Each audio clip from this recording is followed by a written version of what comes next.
বিজয় দাবায় রাখতে পারবেন না। 100 বছর পর পর পৃথিবী পরিবর্তন হয়। গত 100 বছর মুসলমান মার খাইছে, এই 100 বছর মুসলমান মার দিবে। গত 100 বছর মুসলমান পরাজিত হয়েছে, আর এই 100 বছর মুসলমানদের বিজয় পৃথিবীর কেউ দাবায় রাখতে পারবে না। এই শতাব্দীতে ইসলামের পতাকা আফগানিস্তানে উড়েছে, এই শতাব্দীতে ইসলামের পতাকা সিরিয়ায় উড়েছে, এই শতাব্দীতে ইসলামের পতাকা আফ্রিকায় উড়বে, এই শতাব্দীতে ইসলামের পতাকা ইয়েমেনে উড়বে, এই শতাব্দীতে ইসলামের পতাকা তুরস্কে উড়বে, এই শতাব্দীতে ইসলামের পতাকা জাজিরাতুল আরবে উড়বে। সময় বেশি দিন নাই, কিছুদিনের ভিতর বাংলাদেশেও ইসলামের পতাকা উড়বে।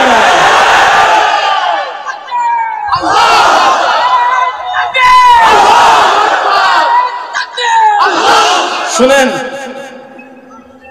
সমস্যা কি? সমস্যা কি? এই যে সমস্যা হলো এই জায়গায় স্লোগান দেবেন কোরআন সুন্নাহর আলো সংসদে জ্বালো। কোরআন সুন্নাহর আলো কি খালি গড়ে জ্বালার জন্য হয়েছে? 52-54 বছর তুমি আর গড়ে জ্বাললেন, আর কত গড়ে জ্বালবেন? গড়ে জ্বাললে চুরি বন্ধ করতে পারবেন না, দুর্নীতি বন্ধ করতে পারবেন না, টাকা পাচার বন্ধ করতে পারবেন না, খুন বন্ধ করতে পারবেন না, চাঁদাবাজি বন্ধ করতে পারবেন না, টেন্ডারবাজি বন্ধ করতে পারবেন না, ধর্ষণ বন্ধ করতে পারবেন না, সবকে আবার কসম করে বলি মানব রচিত তন্ত্র মন্ত্র দিয়ে পারবেন না। ইসলামকে রাষ্ট্র ক্ষমতায় নেন, 3 মাসে সব বন্ধ হয়ে যাবে। প্রস্তুত আছেন তো কোরআন সুন্নাহর আলো সংসদে জ্বালান? প্রস্তুত আছেন তো সবাই ইনশাআল্লাহ?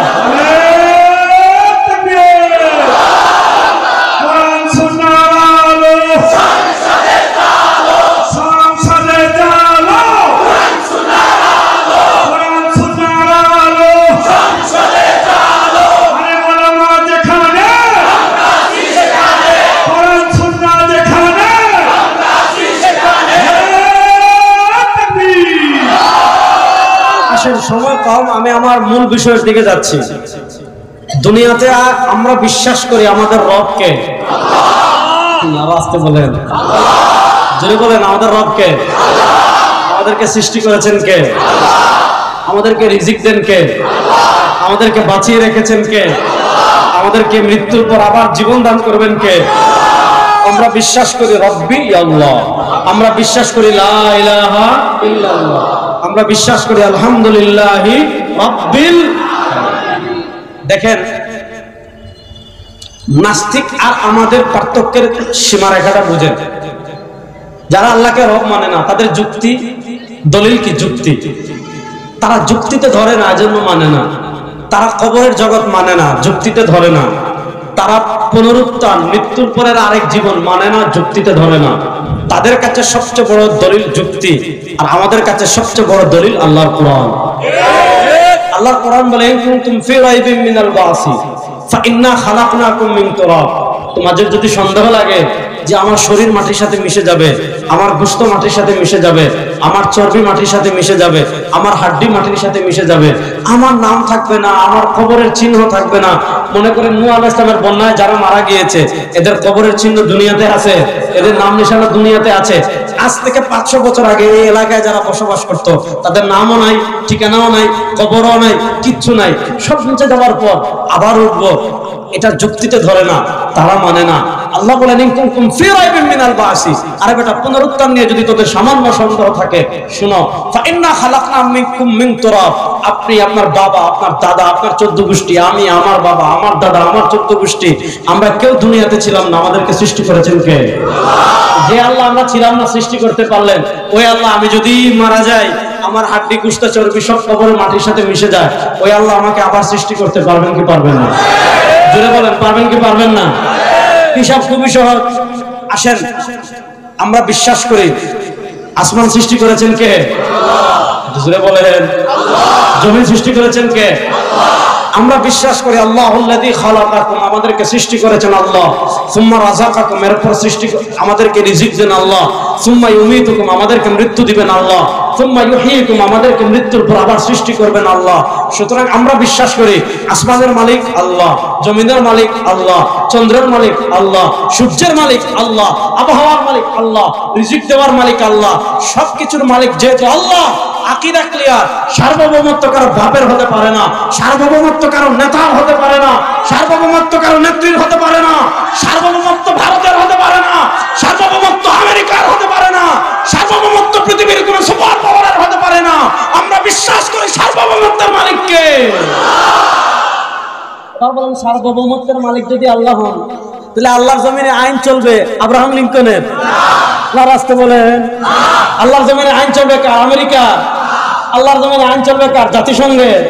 আল্লাহর জমিনে আইন চলবে কার? মুজিবের? আল্লাহর জমিনে আইন চলবে কার? হাসিনা? আল্লাহর জমিনে আইন চলবে কার? ভারতের? তাহলে আল্লাহর জমিনে আইন চলবে কার? জুড়ে বলেন আল্লাহর জমিনে আইন চলবে কার? জুড়ে বলেন আল্লাহর জমিনে আইন চলবে কার? ইনিল হুকমু ইল্লা লিল্লাহ। আল্লাহ তাআলা বলেছেন, আমার নবীকে নির্দেশ দিয়েছেন, আল্লাহ তাআলা নবীকে স্পষ্ট ভাষায় বলেছেন, আপনি ফাহকুম বাইনাহুম বিমা আনজালাল্লাহ, আপনি মানুষের ভিতর যখন বিচার করবেন, আপনি মানুষের ভিতর যখন সিদ্ধান্ত দিবেন, আল্লাহ তাআলা ওহীর মাধ্যমে যে বিধান দিয়েছেন, যে নির্দেশ দিয়েছেন, ওই নির্দেশনা অনুযায়ী আপনি বিচার করবেন। ওয়ালা তাত্তাবি আহওয়াআহুম, তাদের কুপ্রবৃত্তির অনুসরণ করবেন না। বোঝা গেল আইন দিয়েছেন আল্লাহ, বিচার দিয়েছেন আল্লাহ, দণ্ডবিধি দিয়েছেন আল্লাহ। আল্লাহর দণ্ডবিধির চেয়ে আমেরিকার দণ্ডবিধি উত্তম হতে পারে না, রাশিয়ার দণ্ডবিধি উত্তম হতে পারে না, ব্রিটিশের যারা মদ খায়, গাঁজা খায়, ইয়াবা খায়, তাদের দণ্ডবিধি উত্তম হতে পারে না। আমরা বিশ্বাস করি আল্লাহর বিচার ব্যবস্থার থেকে পৃথিবীর বিচার ব্যবস্থা উত্তম হতে পারে না। সুতরাং আল্লাহর বিচার ব্যবস্থা জমিনে বাস্তবায়ন হোক। কারা কারা চান? আমাদের দেশে একদম চায় না, কারণ আল্লাহর বিচার ব্যবস্থা বাস্তবায়ন হয়ে গেলে আর দেশের টাকা বিদেশে চুরি করা যাবে না। আল্লাহর দণ্ডবিধি বাস্তবায়ন হয়ে গেলে আর ব্যাংক ডাকাতি করা যাবে না, আর শেয়ার বাজার ডাকাতি করা যাবে না, আর ব্যাংক লুট করা যাবে না, উন্নয়ন নামে রোডের বদলে বাস দেওয়া যাবে না, ধর্ষণ করা যাবে না, খুন করা যাবে না, চাঁদাবাজি করা যাবে না, টেন্ডারবাজি করা যাবে না।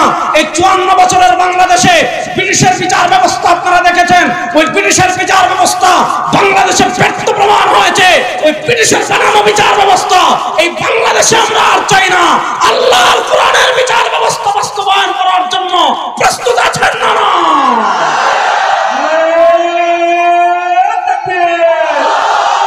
আমরা সবাই মুসলমান, কোরআন বলে সংবিধান, আমরা সবাই মুসলমান। আমার সোনার বাংলায় চাঁদাবাজ দেখায় না, আমার সোনার বাংলায়, আমার সোনার বাংলায়। ভালো করে শুনেন, তাহলে আমরা বিশ্বাস করি আমাদের রবকে। আল্লাহ নম্বর আসতে বলেন, জুড়ে বলেন আমাদের রবকে, জুড়ে বলেন আমাদের রবকে। ভালো করে বুঝেন, ঈমানের দুইটা পার্ট আছে, লা ইলাহা ইল্লাল্লাহ মুহাম্মাদুর, বলেন লা ইলাহা ইল্লাল্লাহ মুহাম্মাদুর। এখন বুঝেন, কেউ বললো আমি কালেমা লা ইলাহা ইল্লাল্লাহ মানি, কিন্তু মুহাম্মাদুর রাসূলুল্লাহ মানি না, এটা মুসলমান না কাফের? এই প্রথমটাকে বলে তাওহীদ, পরেরটাকে বলে রিসালাত। আজকে আমি তাওহীদ নিয়ে কথা বলবো না। আমাদের নবী মুহাম্মাদুর রাসূলুল্লাহ, তিনি হলেন ইমামুল আম্বিয়া। আল্লাহ নবী সাল্লাল্লাহু আলাইহি ওয়াসাল্লাম সহিহ বুখারীর বর্ণনা নিজে তার পরিচয় তুলে দিয়েছেন। তিনি বলেন, আনা সাইয়্যিদু ওয়ালাদি আদম লা ফাখ, আনা ইমামুল আম্বিয়া লা ফাখ। নবী করিম সাল্লাল্লাহু আলাইহি ওয়াসাল্লাম নিজে তার পরিচয় তুলে ধরতে গিয়ে বলেন, আমার পরিচয় জানো? আমার এক নাম্বার পরিচয়, আনা সাইয়্যিদু ওয়ালাদি আদম। আল্লাহ তাআলা আদমের যত সন্তান দুনিয়াতে জন্মগ্রহণ করেছে, আদম আলাইহিস সালাম থেকে নিয়ে কিয়ামত পর্যন্ত যত মানুষ দুনিয়াতে উঠবে, সব মানুষ তো হাসরের মাঠে উঠবে। সেই দিন সব মানুষ হবে কর্মী। আদম থেকে নিয়ে কিয়ামত পর্যন্ত সব মানুষ হবেন কর্মী, আর সব মানুষের নেতা হবেন আমাদের নবী। বলেন না, জুড়ে বলেন না সুবহানাল্লাহ। আল্লাহ নবী সাল্লাল্লাহু আলাইহি ওয়াসাল্লাম বলেন, লা ফাখ, এতে আমার কোনো গর্ব নাই। আনা ইমামুল আম্বিয়া, সব নবীদের নবী আমাদের নবী। সুবহানাল্লাহ বলেন। দেখেন আল্লাহ তাআলা কুরআনুল কারীমে ইয়া ওয়া মা তিলকা বিয়ামিনিকা ইয়া মূসা ইয়া ঈসা, সব নবীকে আল্লাহ তাআলা নাম ধরে ডেকেছেন। কিন্তু আল্লাহ তাআলা দেখবেন আমাদের নবীকে কেমনে ডাকেন, ইয়া আইয়ুহাল মুযাম্মিল ইয়া আইয়ুহাল মুদ্দাসসির ওয়াদ-দুহা মা ওয়াদ্দাআকা রাব্বুকা ওয়া মা ক্বালা আলাম নাশরাহ লাকা সাদরাক ওয়া ওয়াদা'না আনকা বিজরাক আল্লাযী আনকাযা যাহরাক ওয়া রাফা'না লাকা যিকরাক। আল্লাহ তাআলা বলেন, ও আমার হাবিব শুনেন, আপনার সম্মান কি বর্ণনা করব। শুনেন, সারা দুনিয়ার কোন মানুষ যদি আপনার সম্মান বর্ণনা না করে, সারা দুনিয়ার কোন মানুষ যদি আপনার মর্যাদা বর্ণনা না করে, আল্লাহ বলেন ওয়া রাফা'না লাকা যিকরাক, হাবিব আপনার সম্মান দুনিয়াতে আমি আল্লাহ বুলন্দ করে দিয়েছি। কেমনে বুলন্দ করেছেন আল্লাহ? ইদা যুকিরতু যুকিরতা মাই, এটাকে বলে হাদিসে কুদসি। হাদিসে কুদসি মানে আল্লাহর কথা, কোরআনে আসে নাই, হাদিসে আসছে, এটাকে বলে হাদিসে কুদসি। হাদিসে কুদসিতে আল্লাহ বলেন ইদা যুকিরতু যুকিরতা মাই, দুনিয়াতে যেখানে আল্লাহকে পাবেন সাথে আমার নবীকে পাবেন। আপনি কালিমা তয়্যিবায় যান, লা ইলাহা ইল্লাল্লাহ, আল্লাহর তাওহীদ, সাথে আমার নবীর রিসালাত মুহাম্মাদুর। আপনি কালিমা শাহাদায় যান, আশহাদু আল্লা ইলাহা ইল্লাল্লাহু ওয়াহদাহু লা শারীকা লাহু, আমার নবী আল্লাহর তাওহীদ, সাথে আমার নবীর রিসালাত, ওয়া আশহাদু আন্না মুহাম্মাদান আবদুহু ওয়া রাসূলুহু। আপনি আযানে যাবেন, আশহাদু আল্লা ইলাহা ইল্লাল্লাহ, আল্লাহর তাওহীদ, সাথে আমার নবীর রিসালাত পাবেন, আশহাদু আন্না মুহাম্মাদার রাসূলুল্লাহ। আপনি কবরে যাবেন, মার রাব্বুক ওয়া মা দীনুক, সাথে আমার নবীকে পাবেন, ওয়া মান হাদার রাজুলুল্লাযী বুইসা ফীকুম। আপনি আযানেও আল্লাহর সাথে আমার নবীকে পাবেন, আপনি কালিমায়ও আল্লাহর সাথে আমার নবীকে পাবেন, আপনি কবরেও আল্লাহর সাথে আমার নবীকে পাবেন। আপনি যখন হাসরের মাঠে যাবেন, রব্বে কাবার কসম করে বলি, দুনিয়ার কোন নেতা আপনাকে মনে রাখবে না, দুনিয়ার কোন নেত্রী আপনাকে মনে রাখবে না, দুনিয়ার কোন পীর আপনাকে মনে রাখবে না। আমার হাবিব বলেন, আমার উম্মাহ শুন, আনা ফারাতুল লাকুম ইনদাল হাউদি ইয়াউমাল কিয়ামা, কিয়ামতের দিন আমি আমার উম্মার জন্য হাউজে কাউসার অপেক্ষা করতে থাকব। আমার নেতা তোমার নেতা, আমার নেতা তোমার নেতা। দেখেন, দুনিয়ার নেতা আপনার হাসরের মাঠে মনে রাখবে দূরের কথা, দুনিয়াতে নেতা যখন বিপদে পড়ে, আপনার নেতা কর্মী সবাই যখন বিপদে পড়ে, দুনিয়ার নেতারা কিন্তু আপনাকে রেখে হেলিকপ্টারে করে ভারতে পলাই যায়। দুনিয়ার নেতা তো আপনার দুনিয়াতেই মনে রাখে না। আর আমাদের নবী আমাদেরকে কত ভালোবাসতেন, সুবহানাল্লাহ বলেন, বড় আস্তে বললেন সুবহানাল্লাহ। আমাদের নবীর কোনো গুনাহ আছে? নাই। আমার সাথে বলেন, আমাদের নবী, সবাই জোরে বলেন, আমাদের নবী। এক নম্বর আগে তো বলেন নিষ্পাপ, জোরে বলেন, আমাদের নবী নিষ্পাপ, নিষ্কলঙ্ক, পুত পবিত্র, তার কোনো ছোট গুনাহ নাই। বলেন, তার কোনো ছোট গুনাহ, তার কোনো বড় গুনাহ করার প্রশ্নই আসে। এমন মায়া আল্লাহ সুবহানাল্লাহ। আমাদের নবী কেমন ছিলেন জানেন? হযরত আবু হুরায়রা রাদিয়াল্লাহু তাআলা আনহু এবং আবু সাঈদ খুদরি রাদিয়াল্লাহু তাআলা আনহু দুজন থেকে রওয়ায়াত আসছে। তারা বলেন, খারাজতু লাইলাতান, একবার আকাশে পূর্ণিমার চাঁদ, মদিনার রাস্তায় নবী করিম সাল্লাল্লাহু আলাইহি ওয়াসাল্লামের সাথে হাঁটি। ফারাআইতু মাররাতান ইলাল কমর ওয়া মাররাতান ইলা ওয়াজহি রাসূলিল্লাহ সাল্লাল্লাহু আলাইহি ওয়াসাল্লাম। একবার আকাশের পূর্ণিমার চাঁদের দিকে তাকাই, আরেকবার সরওয়ারে দু আলম সাল্লাল্লাহু আলাইহি ওয়াসাল্লামের চেহারার দিকে তাকাই। একবার পূর্ণিমার চাঁদের দিকে তাকাই, আরেকবার নবীর চেহারার দিকে তাকাই। সাহাবী বলেন, আল্লাহর কসম করে বলে, আমার নবীর চেহারা মোবারক পূর্ণিমার চাঁদের চেয়েও বেশি সুন্দর। কি মনে করেন আমার নবী? বসেন বসেন। আমার নবী কেমন ছিলেন জানেন? আমার নবী কেমন ছিলেন? আমার নবীর চেহারা কেমন ছিল? সুবহানাল্লাহ পড়েন। আজকে আপনি ইসলাম এখানে জিলাপি আর কিশমিশ মধ্যে নিয়ে গেছেন, ঠিক না? নবী করিম সাল্লাল্লাহু আলাইহি ওয়াসাল্লাম সর্বশ্রেষ্ঠ নবী। আল্লাহু আকবার বলেন। আমার নবীর আগে কেউ জান্নাতে যেতে পারবে? বলেন না, আমার নবী। আমরা ঘামি, সুবহানাল্লাহ বলেন। আরে আমরা ঘামি, দুর্গন্ধে যাতে শরীরে গন্ধ না হয়, যত বড় পীর হন আর ফকির হন, কেউ আতর লাগায়, কেউ পারফিউম লাগায়। সাহাবায়ে কেরাম অপেক্ষা করতেন কখন নবী করিম সাল্লাল্লাহু আলাইহি ওয়াসাল্লাম একটু ঘামবেন। হযরত আসমা বিনতে আবু বকর রাদিয়াল্লাহু তাআলা বলেন, একদিন নবী করিম সাল্লাল্লাহু আলাইহি ওয়াসাল্লাম একটু ঘেমেছেন, আমি আল্লাহর নবীর ঘাম মুবারক একটা বোতল মুবারকের ভিতর রেখে দিয়েছি। আরবে বড় যখন কোনো পার্টি হয়, বিবাহ হয়, সবাই পারফিউম লাগিয়ে যায়, আতর লাগিয়ে যায়। হযরত আসমা বিনতে আবু বকর রাদিয়াল্লাহু তাআলা বলেন, আমি আল্লাহর নবী সাল্লাল্লাহু আলাইহি ওয়াসাল্লাম একটু ঘাম মুবারক আমার জামায় লাগিয়ে যাই। উনি বলেন, আমি আল্লাহর কসম করে বলি, আমার নবীর ঘাম মুবারক মিশকে আমরের চেয়ে বেশি সুগন্ধি। কোন নবীর সাথে কথা বলেন জানেন? নবী করিম সাল্লাল্লাহু আলাইহি ওয়াসাল্লাম এত মর্যাদাশীল নবী, এত মর্যাদাশীল নবী, কিন্তু তিনি আমাদের হেদায়েতের জন্য কত কষ্ট করেছেন। দিন নাই, রাত নাই, সকাল নাই, সন্ধ্যা নাই, খালি মানুষের পিছনে ছুটেন। আজকে আপনি জয় বাংলা স্লোগান দেন, আজকে আপনি অমুকের স্লোগান দেন, আজকে আপনি তমুকের স্লোগান দেন। আমার নবী কারো বাপের স্লোগান আমাদেরকে শিখান নাই, আমার নবী কারো নেতা স্লোগান শিখান নাই। আমার নবী আমাদেরকে দুইটা স্লোগান শিখিয়েছেন। একটা স্লোগান হলো লা ইলাহা ইল্লাল্লাহ, বলেন, একটা স্লোগান হলো লা ইলাহা ইল্লাল্লাহ, আরেকটা স্লোগান হলো আল্লাহু আকবার। দেখেন, একটা হাদিস বলে তাহলে বুঝবেন। উহুদ যুদ্ধের সময় পৃথিবীর মর্মান্তিক একটা ঘটনা। নবী করিম সাল্লাল্লাহু আলাইহি ওয়াসাল্লাম রক্তাক্ত হয়ে গিয়েছেন।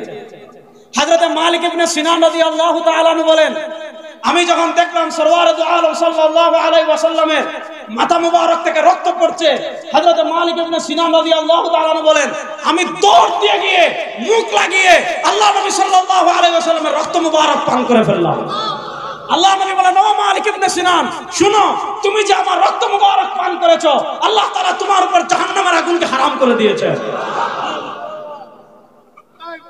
হযরত নবী করিম সাল্লাল্লাহু আলাইহি ওয়াসাল্লাম উহুদ যুদ্ধে আহত হয়ে একটা গুহায় আশ্রয় নিয়েছেন। একটা গুহায় আশ্রয় নিয়েছেন। কুরাইশের নেতা ছিলেন আপনার তখন আবু সুফিয়ান, মুসলমান হননি। আবু সুফিয়ান ময়দানে আসছেন। আয়েশা দেখেন কেউ নাই, মুসলমান কেউ নাই, সবাই গুহায় রাসূলুল্লাহ সাল্লাল্লাহু আলাইহি ওয়াসাল্লামের সাথে আশ্রয় নিয়েছেন। আবু সুফিয়ান একটু মজা নিচ্ছেন।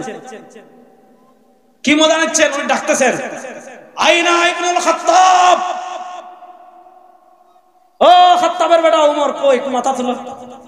ওমর রাদিয়াল্লাহু তাআলা তো বীর পুরুষ, সুবহানাল্লাহ বলেন। তো মর্যাদাপূর্ণ সাহাবী ছিলেন হযরত ওমর। আজকে ওমরই চেতনা কোথায় আমাদের? এই খাত্তাবের বেটা ওমর, কই তুমি গুন্ডামি না করো, কই মাথা তুলো দেখি তো। আবু সুফিয়ান ডাকতেছেন, কাফেরদের নেতা। ওমর ইবনুল খাত্তাব রাদিয়াল্লাহু তাআলা তো রক্ত গরম, মাথা তুলে ফেলবেন।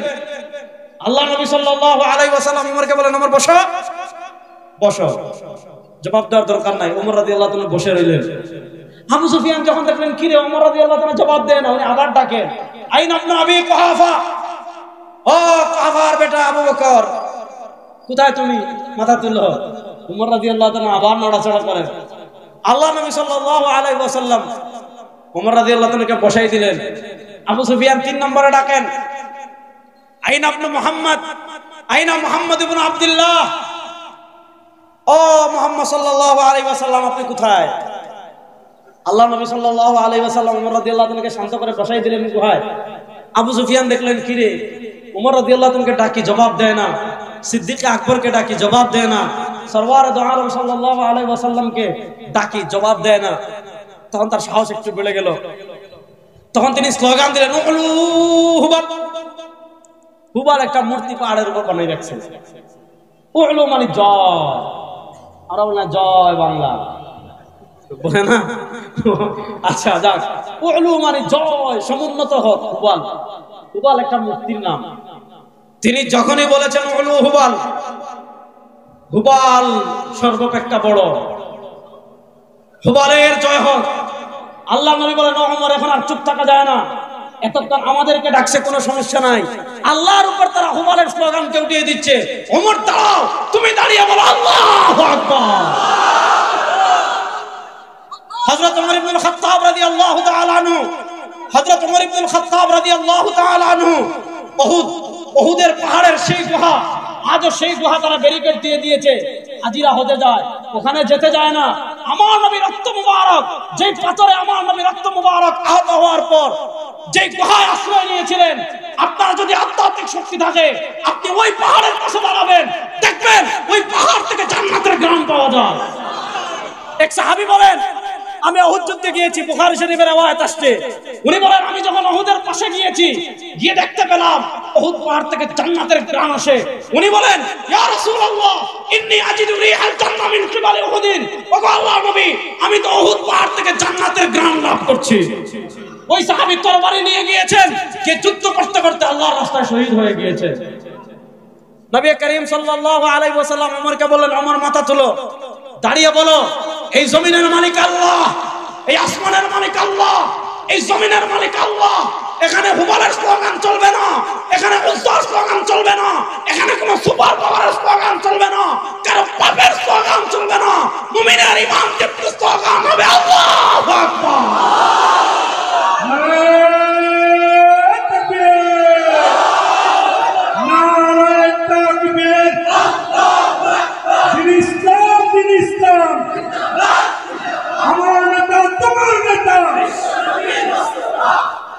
সূরা ওমর রাদিয়াল্লাহু তাআলা যখন আল্লাহু আকবার বলছেন, আল্লাহু আকবার এটা এমন একটা ধ্বনি, এটা শয়তানের গায়ে অ্যালার্জি তৈরি করে ফেলে।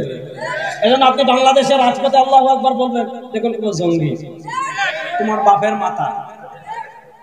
ঠিক না বেটি? আপনি লা ইলাহা ইল্লাল্লাহ বাংলাদেশের রাজপথে বলবেন, বলবে রাজাকার। এই রাজাকার খেলা বাংলাদেশে শেষ। এই রাজাকার খেলা বাংলাদেশে আমরা আর চলতে দেব না। গত 15 বছর আমাদেরকে যারা পাকিস্তানি রাজাকার বলতো, মিয়া আমরা যারা পাঞ্জাবি পরি, দাড়ি রাখি, টুপি পরি, আমাদেরকে বলতো পাকিস্তানি রাজাকার। শুনেন, বাংলাদেশে আগে যারা রাজাকার খেলছিল এরা সব ভারতীয় রাজাকার। এজন্য দেখবেন ভারতের রাজাকাররা ভারতে পালিয়ে গিয়েছে। এই বাংলাদেশে আলেম ওলামাদেরকে আর রাজাকার ট্যাগ দিয়ে জাতিকে যারা বিভক্ত করতে চাইবে তাদেরকে আবার রাজনৈতিকভাবে উপযুক্ত জবাব দেওয়া হবে ইনশাআল্লাহ। দেশকে আপনাদের বাবা, আপনি যারা মনে চায় তারা রাজাকার বানিয়ে দিবেন। দেশকে আপনার দাদা, আপনি যারা মনে চায় তারা জঙ্গি বানিয়ে দিবেন। জঙ্গি কারা বুঝেন না? কাদের ঘরে অস্ত্র পাওয়া যায়, কাদের দোকানে অস্ত্র পাওয়া যায়, কাদের অফিসে অস্ত্র পাওয়া যায়, কারা অস্ত্র দেখিয়ে মানুষ খুন করে, কারা অস্ত্র দেখিয়ে মানুষের রক্ত প্রবাহিত করে, এরাই তো সবচেয়ে বড় জঙ্গি। জঙ্গি দিয়ে আমরা নাকি জঙ্গি? আমরা জঙ্গি না, আমরা আল্লাহর জমিনে আল্লাহর দিন বিজয় করতে চাই। এতে আপনি জঙ্গি বলেন, যা বলার বলেন, কিছু যায় আসে না। কথা ভালো করে বুঝেন। উমর ইবনুল খাত্তাব রাদিয়াল্লাহু তাআলা যখন বললেন আল্লাহু আকবার, আবু সুফিয়ানের গায়ে অ্যালার্জি তৈরি হয়ে গিয়েছে। তিনি কি বলতেছেন? উনি বলতেছেন লানা উজ্জা ওয়ালা উজ্জা লাকুম। ও উমর, এবার তোমার আওয়াজ শুনলাম, শুনো, আমাদের তো উজ্জা মূর্তি আছে, তোমাদের তো কোনো উজ্জা মূর্তি নাই, তো মূর্তি দিয়ে আমরা কি করব? কত বড় ব্যাকল। উনি উমর ইবনুল খাত্তাব রাদিয়াল্লাহু তাআলা বলছে লানা উজ্জা ওয়ালা উজ্জা লাকুম। ও উমর ইবনুল খাত্তাব, আমাদের উজ্জা মূর্তি আছে, তোমাদের কোনো উজ্জা মূর্তি নাই। আরে উমর ইবনুল খাত্তাব জবাব দিচ্ছেন আল্লাহু মাওলানা ওয়ালা মাওলা লাকুম। শুনো, তোমাদের উজ্জা মূর্তি থাকতে পারে, লাত মূর্তি থাকতে পারে, বাইজাইতান থাকতে পারে, কিসরা থাকতে পারে, কায়সার থাকতে পারে, পৃথিবীর সুপার পাওয়ার থাকতে পারে, আমেরিকা থাকতে পারে, ভারত থাকতে পারে, কিন্তু শুনো, আমাদের আছেন কে? বলেন আরে আমাদের আছেন কে? আমাদের আছেন কে? তাদের সাথে আল্লাহ নাই। আমাদের সাথে আল্লাহ আছেন না নাই? আমাদের সাথে আল্লাহর সাহায্য আছে না নাই? সুতরাং যাদের সাথে আল্লাহর সাহায্য আছে এরা সব সময় খেলার জন্য প্রস্তুত। এদেরকে আপনারা খেলাধুলার ভয় দেখাইয়েন না অন্তত। প্রস্তুত আছেন না না ইনশাআল্লাহ? প্রস্তুত আছেন না না ইনশাআল্লাহ? এই বাংলাদেশের মানচিত্রের দিকে পৃথিবীর কোন আধিপত্যবাদ যদি হাত বাড়ায় তাদের কালো হাত ভেঙে দেওয়ার জন্য প্রস্তুত আছেন না না?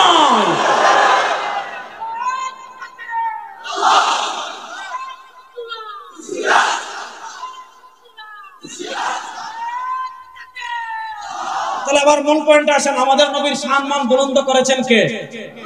বলেন না, আমাদের নবীর সম্মান বুলন্দ করেছেন কে?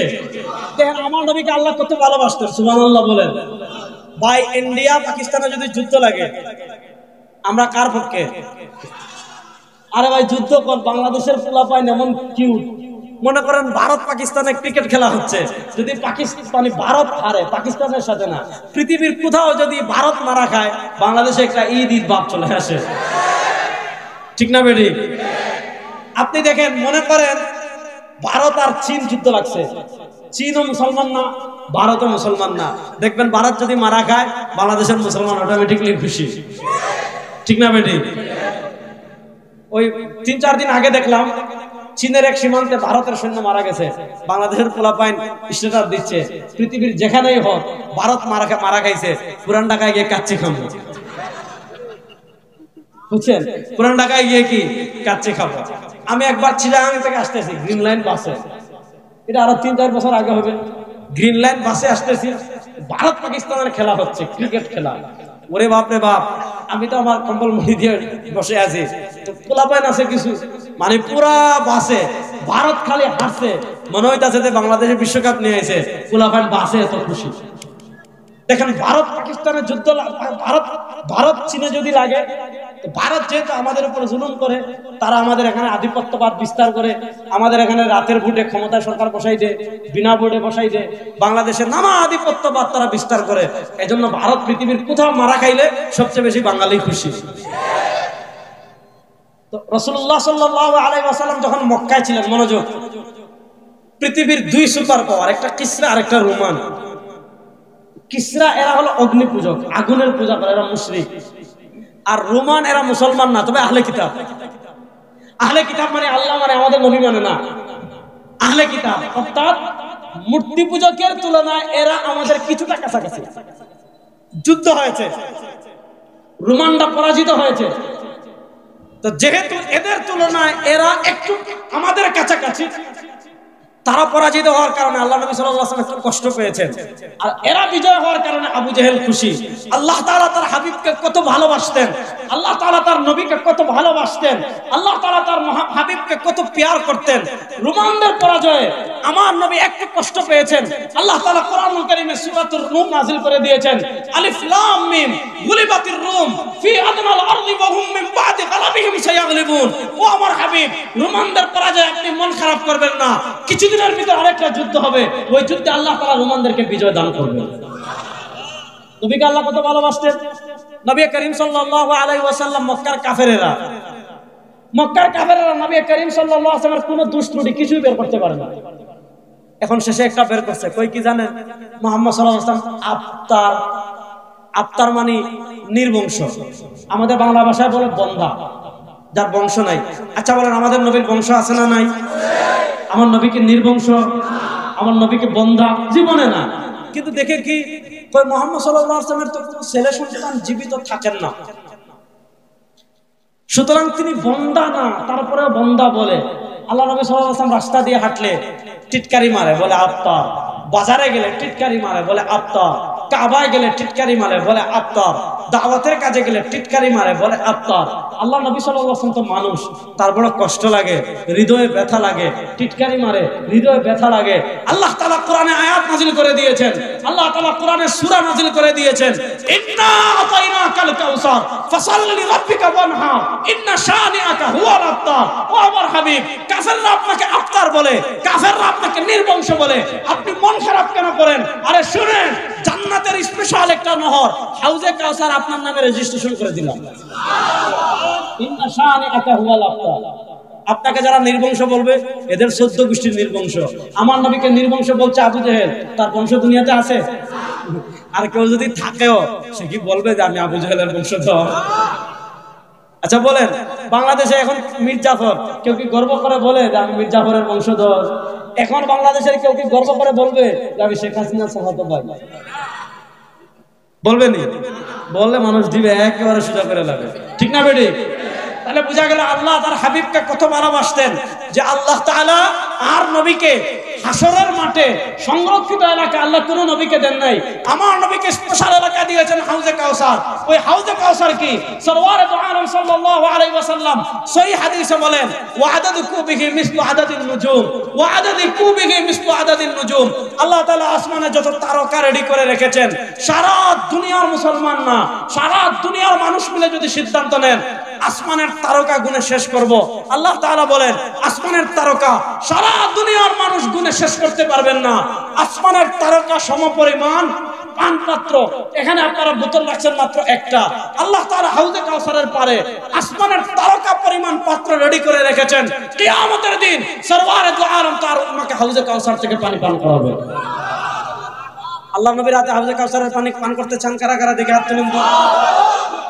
আল্লাহ নবীর হাতে হাউজে কাউসারের পানি পান করতে হলে আল্লাহ নবীর আদর্শ মানার প্রয়োজন আছে না? না, এই মূল কথায় আসতেছে। মূল কথা আসার আগে আরেকটা হাদিস শুনি। আমরা জান্নাতে যেতে চাই কারা কারা? দেখে হাত তুলুন। আমি যেতে চাই। আপনারা জান্নাতে যেতে চান কি চান না? আর আসতে বলে আল্লাহ তাআলা আমাদেরকে সবাইকে জান্নাত দান করুন। আল্লাহ তাআলা আমাদের সবাইকে নবীর হাতে হাউজে কাউসারের পানি পান করুন। আবার জান্নাতে যেতে হলে কি লাগবে? ঈমান লাগবে। বলেন, জান্নাতে যেতে হলে কি লাগবে?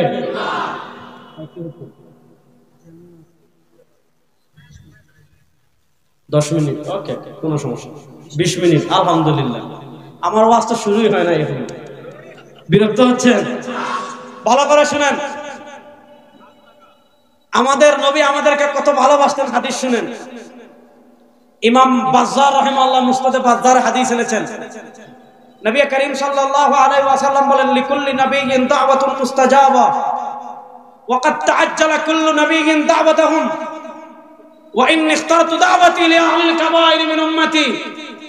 নবী করিম সাল্লাল্লাহু আলাইহি ওয়াসাল্লাম বলেন, আল্লাহ দুনিয়াতে যত নবী পাঠিয়েছিলেন, আল্লাহ দুনিয়াতে যত রাসূল পাঠিয়েছিলেন, সব নবীকে, সব রাসূলকে আল্লাহ তাআলা দুনিয়াতে একটা স্পেশাল অফার করেছিলেন। সেটা কিসের অফার? দাওয়াতুল মুস্তাজাবা, সব নবীকে সব রাসূলকে আল্লাহ তাআলা একটা কবুল দোয়ার অফার করেছিলেন। নবী করিম সাল্লাল্লাহু আলাইহি ওয়াসাল্লাম বলেন, ওয়াকাদ তাআজ্জালা কুল্লু নাবিয়্যিন দাওয়াতাহুম, সব নবী সব রাসূল তাদের স্পেশাল দোয়া দুনিয়াতে করে চলে গিয়েছেন। সরওয়ার দু আলম সাল্লাল্লাহু আলাইহি ওয়াসাল্লাম বলেন, আল্লাহ তাআলা যখন আমাকে অফার করেছেন, আল্লাহ তাআলা যখন আমার সামনে অফার দিয়েছেন, আমি আমার স্পেশাল দোয়াটা দুনিয়াতে করে যাইনি। ওয়া ইন্নিস্তারতু দাওয়াতি লি আহলিল কাবাইরি মিন উম্মতি, আমি আমার স্পেশাল দোয়াটা হাসরের মাঠের জন্য রেখে দিয়েছি। যেদিন আমার উম্মাহ কবিরা গুনাহ করে জাহান্নামী হয়ে যাবে, আমি নবী সুপারিশ করে সবাইকে জান্নাতে নিয়ে যাব। আল্লাহ নবীর সুপারিশ আমরা জান্নাতে যেতে চাই কি চাই না? আজকে দেখেন, হাসরের মাঠে সবচেয়ে বড় সুপারিশকারী হবেন আমাদের নবী। বলেন, হাসরের মাঠে সবচেয়ে বড় সুপারিশকারী হবেন আমাদের, মহব্বতে বলেন না, হাসরের মাঠে সবচেয়ে বড় সুপারিশকারী হবেন আমাদের। এই নাইবে আমি সব 20 মিনিটের ভিতর আসবে, 20 মিনিট পরে হুজুর বয়ান শুরু করবে, মানে আমার আর 20 মিনিট আছে। আপনারা আবার মনে করেন না যে হুজুর আসবে না, তাহলে চলে যাই। হুজুর অবশ্যই আসতেছে, 20 মিনিটের ভিতর স্টেজে আসবে। আমি 10 মিনিট করে শেষ করব, তারপর জিকির হবে, তারপরে সে হুজুর উঠবে। ভালো করে শুনেন। তাহলে হাসরের মাঠে সবচেয়ে বড় সুপারিশকারী হবেন আমাদের নবী। বলেন, হাসরের মাঠে সবচেয়ে বড় সুপারিশকারী হবেন আমাদের নবী। আল্লাহ নবীর সুপারিশ ছাড়া কেউ জান্নাতে যেতে পারবেন না। এবার বলেন, নবীর সুপারিশের প্রয়োজন আমাদের আছে না না? কারা কারা নবীর সুপারিশ লাভ করতে চান দেখে হাত তুলে দেন ইনশাআল্লাহ। তাহলে আল্লাহ নবীর সুপারিশ লাভ করতে হলে আল্লাহ নবীর আদর্শ মানার প্রয়োজন আছে না না? এই আমার মূল কথায় চলে আসছে, আলোচনার শেষ দিকে চলে আসছে, ভালো করে বুঝেন। আজকে আমরা নবীর হাতে হাউজে কাউসারের পানি পান করতেও চাই, আজকে আমরা নবীর সুপারিশে জান্নাতেও যেতে চাই, আজকে আমরা নবীর সুপারিশে জান্নাতের পাশেও থাকতে চাই, আজকে আমরা জাহান্নামে যেতে চাই না। কিন্তু প্রশ্ন হলো, আপনাকে যদি বলা হয় আপনি নবীর সুপারিশ লাভ করে জান্নাতে যেতে চান, আপনি নবীর হাতে হাউজে কাউসারের পানি পান করতে চান, আপনার ব্যক্তি জীবনে নবীর আদর্শ আছে নাই? আপনার পারিবারিক জীবনে নবীর আদর্শ আছে নাই? আপনার সামাজিক জীবনে নবীর আদর্শ আছে নাই? আপনার রাজনৈতিক জীবনে নবীর আদর্শ আছে নাই? আপনার সংবিধানে নবীর আদর্শ আছে নাই? আপনার অর্থনীতিতে নবীর আদর্শ আছে নাই? আপনার বিচার ব্যবস্থায় নবীর আদর্শ আছে নাই? আপনার রাষ্ট্র পরিচালনায় নবীর আদর্শ আছে নাই? আপনার ব্যক্তি জীবন থেকে রাষ্ট্র জীবন পর্যন্ত ইহুদিদের আদর্শ আছে, খ্রিস্টানদের আদর্শ আছে, ধর্মনিরপেক্ষতা আছে, জাতীয়তাবাদ আছে, সমাজতন্ত্র আছে, মানুষের তন্ত্রমন্ত্র আছে, ব্রিটিশের আইন আছে, আমেরিকার আইন আছে, ভারতের আইন আছে, রাশিয়ার আইন আছে, কিন্তু পৃথিবীর শ্রেষ্ঠ মহামানব সরওয়ারে দো আলমের আদর্শ আমাদের। আল্লাহ জান্নাত এত সহজ মনে করেছেন? এজন্য জীবনের সব ক্ষেত্রে শুনেন, আমি আগেই আলোচনা শুরু করেছিলাম, আমাদের ধর্মের নাম ইসলাম। বলেন, আমাদের ধর্মের নাম, মুখ খুলে বলেন, আমাদের ধর্মের নাম, বলেন, আমাদের ধর্মের নাম ইসলাম। ধর্ম আর অন্যান্য ধর্মের পার্থক্যের জায়গাটা বুঝেন। আমাদের পার্শ্ববর্তী দেশ ধর্মনিরপেক্ষ রাষ্ট্র ভারত, ভারতে হলো সংখ্যাগরিষ্ঠ হিন্দু। তাদের ধর্ম আর আমাদের ধর্মের পার্থক্য কি? খ্রিস্ট ধর্ম আর আমাদের ধর্মের পার্থক্য কি? ভালো করে বুঝবেন এই পয়েন্টটা যুবকরা। হিন্দুরা তাদের ধর্মকে বানিয়েছে অনুষ্ঠান নির্ভর, খ্রিস্টানরা তাদের ধর্মকে বানিয়েছে অনুষ্ঠান নির্ভর। অনুষ্ঠান নির্ভর মানে খ্রিস্ট রাজ্যে গির্জার অনেক প্রভাব ছিল, সব কিছুতে গির্জা মাথা কামাতো। হিন্দু রাষ্ট্রে সব কিছুতে মন্দির মাথা কামাতো। সুতরাং তারা যখন দেখলো রাষ্ট্রীয় সব কাজে গির্জা মাথা কামায়, রাষ্ট্রীয় সব কাজে মন্দির মাথা কামায়, তখন তারা কি করলো? ধর্মনিরপেক্ষতা আবিষ্কার করলো।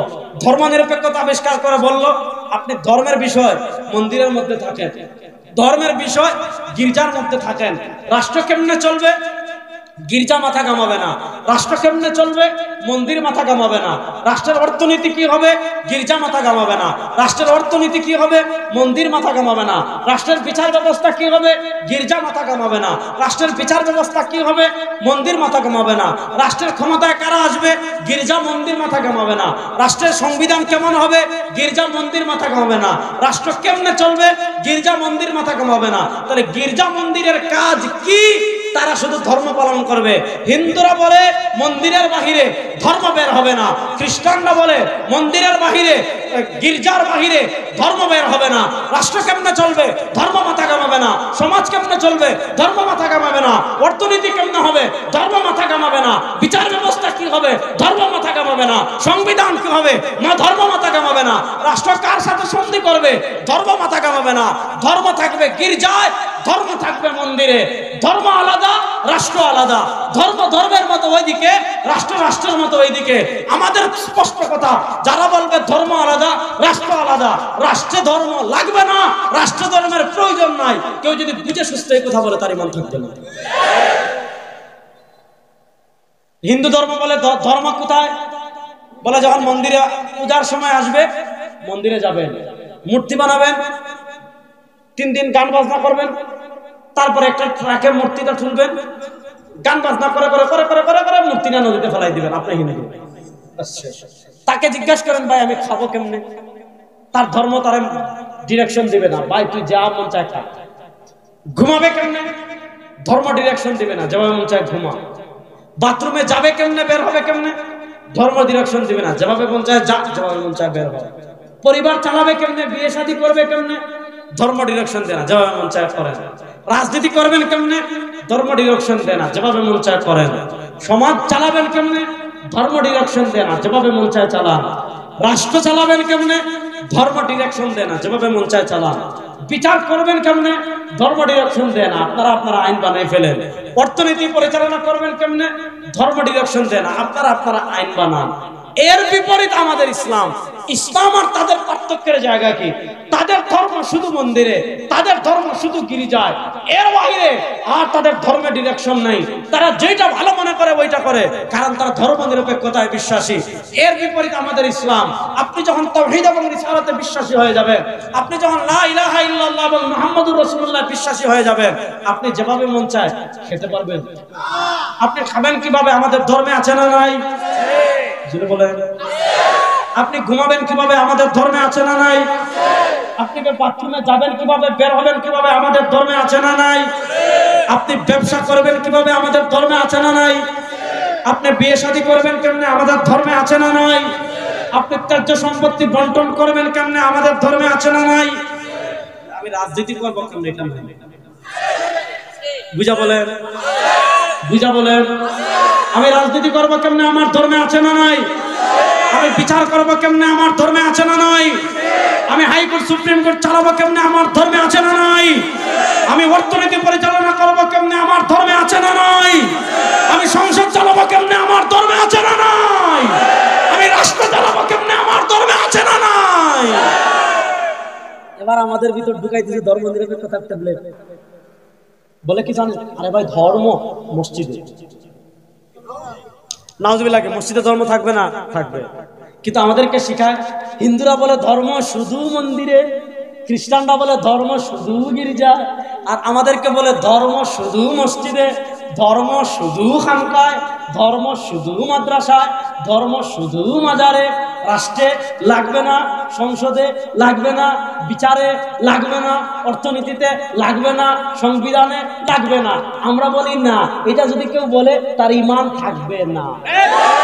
আমরা বলি ধর্ম যেমন মসজিদে, ধর্ম যেমন মাদ্রাসায়, ধর্ম যেমন খানকায়, ধর্ম তেমন রাজনীতিতে, ধর্ম তেমন বিচার ব্যবস্থায়, ধর্ম তেমন অর্থনীতিতে, ধর্ম তেমন সংসদে। রাষ্ট্র চলবে ইসলামে, ইসলামের বাইরে রাষ্ট্র চলতে পারে না।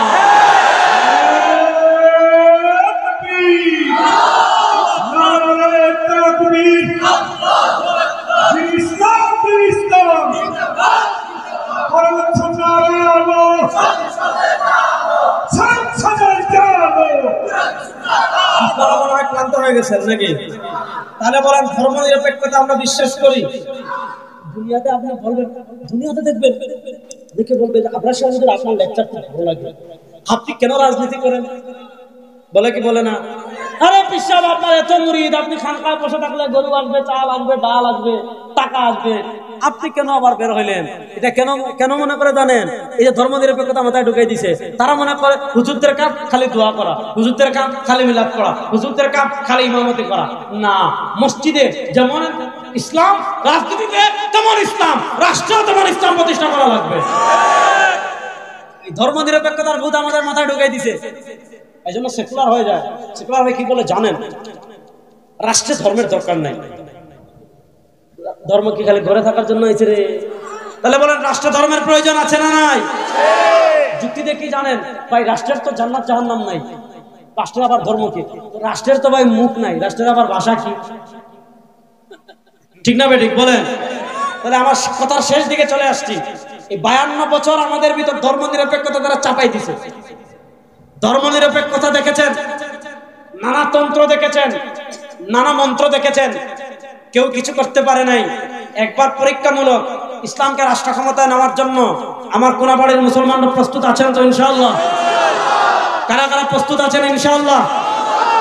আগে বলতেন হুজুর আগে আপনারা এক হন, আগে বলতেন ইসলামী দল আপনারাই তো অনেক, আমরা কারে সমর্থন করব? এবার বাংলাদেশের সকল উলামায়ে কেরাম, সব ইসলামী দল, সব ইসলামী রাজনীতিবিদ এক কাতারে এসে যদি বলে ধর্ম নিরপেক্ষতা দেখেছেন, গণতন্ত্র দেখেছেন, বাঙালি জাতীয়তাবাদ দেখেছেন, সমাজতন্ত্র দেখেছেন, এবার আর কোন তন্ত্রমন্ত্র নয়, বাংলাদেশের রাষ্ট্র ক্ষমতায় আল্লাহর কোরআনকে নেব, বাংলাদেশের রাষ্ট্র ক্ষমতায় ইসলামকে নেব।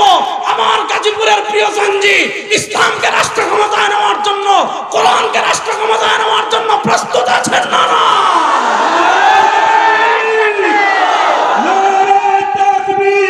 ভাই আপনি বসেন বসেন, এবার আমার সাথে একটা স্লোগান দিবেন, পারবেন তো ইনশাআল্লাহ? কারা কারা দিবেন দেখে হাত তোলেন তো। আমি বলবো তন্ত্রমন্ত্রের দিন শেষ, আপনারা বলবেন ইসলামের বাংলাদেশ। পারবেন তো ইনশাআল্লাহ? ধর্ম নিরপেক্ষতা কেমনে ঢুকাইছে এটা শুনলে হাসে। আমরা কি আপনি দুনিয়াতে সুশীলগিরি মারবেন যে আমি ধর্ম নিরপেক্ষ, খবরে যখন জিজ্ঞাসা করবে ওমা দিন কইেন আমি তো ধর্ম নিরপেক্ষ, বুঝেন নাই? খবরে ওমা দিন আসেনি প্রশ্ন, খবরের প্রশ্ন কয়টা? মার রব্বু কোমা, ফেরেশতারা যখন নাকির মুনকির যখন জিজ্ঞাসা করবে ওমা দিন, বলেন যে ভাই আমি তো ধর্ম নিরপেক্ষতায় বিশ্বাসী, সুতরাং আমি তো ইসলাম বলতে পারি না, হাত দি ভাঙ্গা ফেলাইব পিটাইয়া ফেরেশতারা। সুতরাং দুনিয়ামে ভণ্ডামি চলবে ধর্ম নিরপেক্ষতায়, খবরে কোনো ধর্ম নিরপেক্ষতা চলবে না। খবরে আপনাকে জবাব দিতে হবে দ্বীন আল ইসলাম। সুতরাং ইসলামকে প্রতিষ্ঠা করার জন্য প্রস্তুত আছেন? সবাই হাত তুলেন দেন। তন্ত্রমন্ত্রের দিন শেষ, জুড়ে বলেন না তন্ত্রমন্ত্রের দিন শেষ, তন্ত্রমন্ত্রের দিন শেষ, তন্ত্রমন্ত্রের দিন শেষ। নারায়ে তাকবীর, নারায়ে তাকবীর, নারায়ে তাকবীর।